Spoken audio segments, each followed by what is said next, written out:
Tylenol. It's a go-to for fevers when you're sick, or headaches when you've had a few too many drinks on a night out with your friends. People rely on over-the-counter medication to be safe. Generally, it is. However, that was not the case for Chicago and its surrounding suburbs in October of 1982. What would unfold would become one of the greatest unsolved true crime stories, which resulted in a change in public safety laws. On the morning of September 28, 1982, 12-year-old Mary Kellerman let her parents know she was feeling sick, so they gave her an extra-strength Tylenol. After ingesting, she went to the bathroom. Her dad noted how long she'd been in there, entered, concerned for her well-being. As he did so, she fell to the floor and died. Another family across town lost 3 family members on the same day when Adam Janis took a dose. He passed out, dying after being brought to the hospital by ambulance.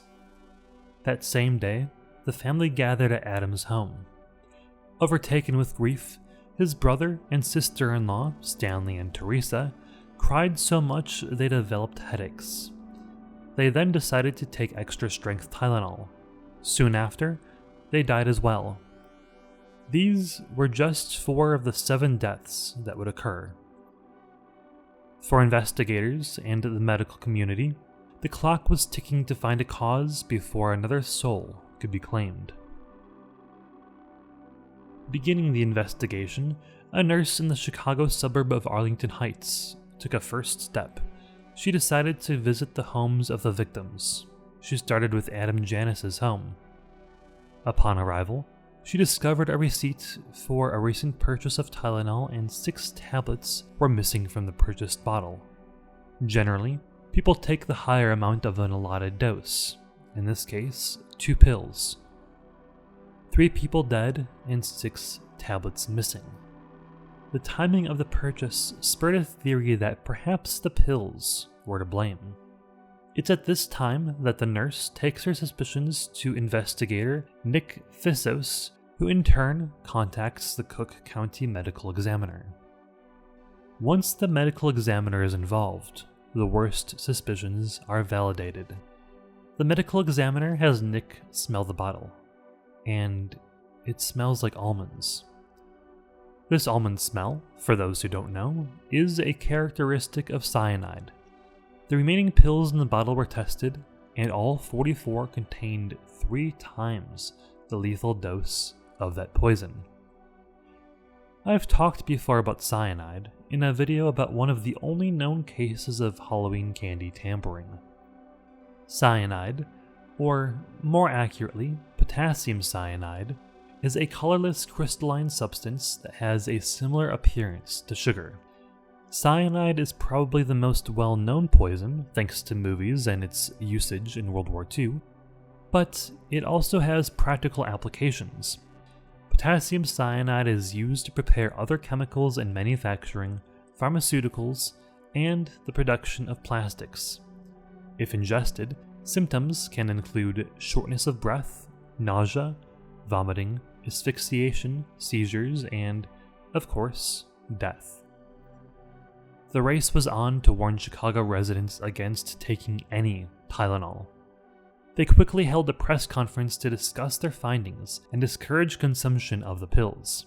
Chicago police also took the extra effort to drive around neighborhoods and warn of the current danger through loudspeakers.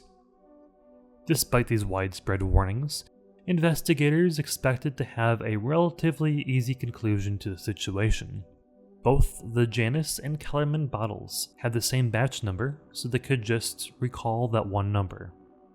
However, another local resident purchased a bottle of Tylenol and decided to not use it as it smelled off to them. That bottle also ended up having been tampered, but this time it was from another batch. After this discovery, Johnson & Johnson, the parent company of the pain reliever, took the decisive action of recalling all extra-strength Tylenol in the Chicago area, becoming the largest product recall at that point. They pulled advertising in the region as well, and issued warnings to hospitals and halted production on the product. Things kept getting worse for the pharmaceutical company when Tylenol contaminated with strychnine was discovered in California. Other inspired tamperings occurred, using rat poison and hydrochloric acid. The poisoning risk was now nationwide, and they had to either hope nobody would get hurt and they could keep making more money, or recall all their products and lose out on a lot of time and money. They made the unexpected decision to do a nationwide recall of Tylenol products, resulting in a $100 million loss for the company. The concern over this crisis spread to other countries, with airport customs agents asking American travelers if they had any Tylenol with them. As the investigation carried on, it was discovered the pills were made at 2 different factory locations, Texas and Pennsylvania. This is useful because it then means it's highly unlikely contamination occurred in the manufacturing end. When considering the distance between the 2 factory locations and the fact that most of the cases happened in Chicago, the FBI determined that the most likely cause was somebody going out to Chicago area stores to mess with individual bottles. Now that they had their how figured out, investigators needed to find who was responsible. Finding the culprit would prove to be no easy task, though investigators hoped they had a lead. A tampered bottle was found still on a store shelf, so they should be able to track down a person that placed it there.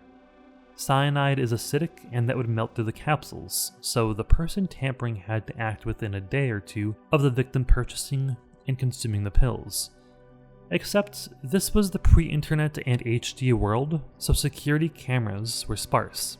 The stores that did have them at the time mostly had low-quality footage. Adding to mounting odds was that when swabbed for prints, the bottle came up empty. They considered anyone they could think of. No trace of a suspect, either physically or on video, and no suspects to be found among any disgruntled employees. Even people who were recently released from prison and mental hospitals were questioned. Desperate to try anything, the FBI reached out to Bob Greene from the Chicago Tribune, asking him to mention the location of the grave of the youngest victim. Criminal profilers believed whoever was behind these attacks would want to pay a visit to the victim's grave, but they never turned up.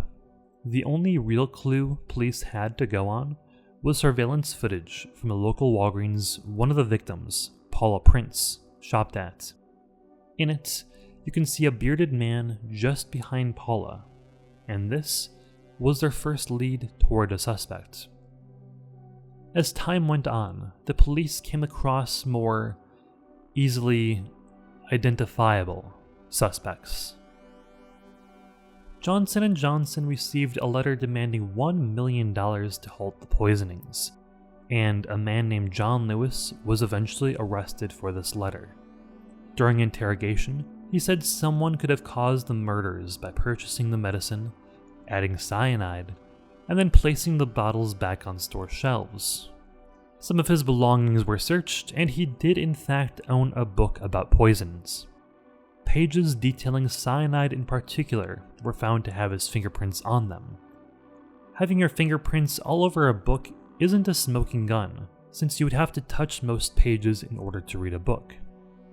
Lewis denied being responsible for the tampering, but did take credit for writing the letter, which he said he wrote over the course of 3 days. In 2007, over 20 years after the incident, the envelope from the letter was finally examined. The letter was postmarked on October 1st, 1982, earlier than the first news reports on the incident. Confronted with this, Lewis recanted his timeline, but of course, with the strong coincidental timing, the feds didn't stop their inquest there. In 2009, Department of Justice court documents showed they believed James Lewis was responsible, but lacked enough evidence to charge him. The FBI later took DNA samples and fingerprints of him and his wife, and concluded they were not a match to the Tylenol bottles. Chicago police arrested a Jewel Osco dock worker, Roger Arnold, after he told officials he had potassium cyanide. A bar owner named Marty Sinclair told investigators that Roger told Marty he killed people with a white powder and had been acting strange since his divorce. As they looked into Arnold, the evidence grew. He worked with one of the victims' dads at a Jewel Oscar location. Adam Janis bought his bottle of Tylenol from a Jewel-owned convenience store. Another victim, Mary Reiner, purchased her bottle across the street from Central DuPage Hospital, a hospital Arnold's wife was recently admitted to. At his house, they found crime instruction manuals as well as chemistry equipment. However, the compounds found were not potassium cyanide. Eventually, the case against him was dropped. Arnold refused a polygraph test, and without it, they felt they didn't have enough evidence to convict. The following year, Arnold shot a man named John Stanisha outside of the same bar. When interrogated, he said he did it because he believed Stanisha was the one who mentioned his comments to the cops a year prior. By 2009, forensics methods had advanced, and Illinois and federal officials reopened their investigation. They examined various theories, including exhuming Roger Arnold's body and looking into the Unabomber. Several Unabomber attacks occurred in the Chicago area, and Kaczynski's parents had a home in the nearby suburb of Lombard.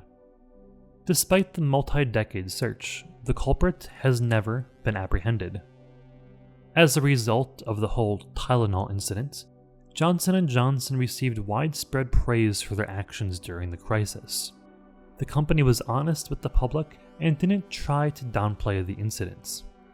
The recalls they initiated cost them tens of millions of dollars, but they did it anyway.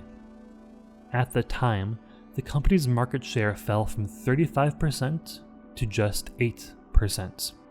However, it recovered within a year, likely thanks to their strong and swift response. Their popularity surged in the following years, eventually gaining the largest market share in the US. Johnson & Johnson also settled out of court with the victims' families.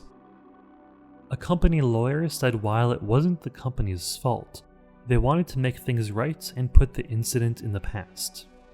Johnson & Johnson were cooperative with the Chicago police, FBI, and FDA throughout their investigations, and even worked with them to determine ways to prevent future tampering incidents. This is why nowadays you see tamper-evident seals on medicines and food products. Oddly enough, product tampering wasn't a federal crime before this, but a law was passed after, which eventually resulted in one person being sentenced to 90 years for lacing Excedrin with cyanide. They say warnings and safety protocol is written in blood, and that's definitely true for this situation here with Tylenol. It's pretty wild to me though that nobody had considered the possibility food or medicine might be messed with by people with bad intentions. I think the FBI, Chicago police, and others involved with the investigation failed to catch the culprit only because it was done in the right place at the right time. Surveillance wasn't as widespread as it is now, so obtaining enough evidence was more difficult back then. Again, it isn't illegal to have a book on poisons, so that helps kind of rule out James Lewis.